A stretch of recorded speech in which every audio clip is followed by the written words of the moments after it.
1, 2, you hear the clock ticking, tick tock. You about to stop living, tick tock. I want you to remember me, tick tock. But the dead don't have no memory. I'm coming. Nobody can stop me, nobody can hold me, nobody control me. I'm coming. I'm here to do my thing. I'm here to bring the pain. I'm never ever gonna change. I'm coming. Hey folks, Evil DM here. I'm back with another episode of Idols and Efreetis. Yeah, it's been a little bit while since I was focusing on DC Heroes and Batman, the role-playing game. Decided to take a little tiny break from that for a little while to give you some more Dungeons & Dragons, Advanced Dungeons & Dragons, that is. This week, I'm going to be talking a little bit about Oriental Adventures and giving you kind of a preview of the book overall, not really getting too deep into it as I start the series. So this is kind of like the preview episode of the book, so to speak.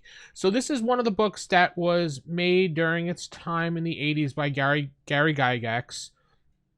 And a lot of people... It was around 85, so it's kind of like towards the end of first edition, so to speak. This was part of the Orange Spines, and these are all classes that have the Orient flavor or the Eastern world flavor to them. So you have things like your samurai, your ninja, your bushi, your shoji, and the wujen, and... There's a couple more classes in here. The barbarian and the monk were more of them as well. So I played a lot of this during the 80s. And, well, back in the 80s, all the rage was Eastern things, Eastern world.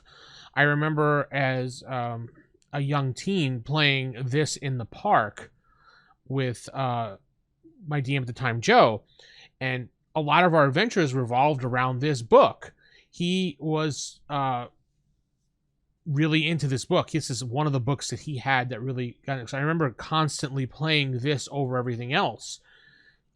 And like I said, this was during a time when like all the ninja movies were coming out, all the American ninja movies, all the Bruce Lee movies, things like that were really popular, going to the flea market and getting your hands on what we would call a Chinese star. It was always the, those little stars, the ninja throw stars. We called them Chinese stars. Yeah, we probably shouldn't have, but we did.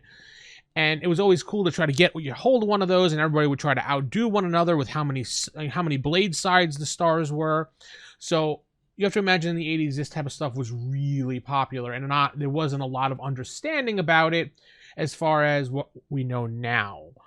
So when you look at this book, you have to understand it was made in 1985-86 time frame, and it's not for 2020. You can't look at it with 2020 eyes and expect to see the game the same way. With that said, it's a great book. A lot of fun that came out of it. There's a whole bunch of weird classes in here and different races in here that I want to go over that I had a lot of fun with. I want to go over the honor system with you and how that works, how the money works, how the weapons work, and how spell casting's just a little bit different and how it works in this edition.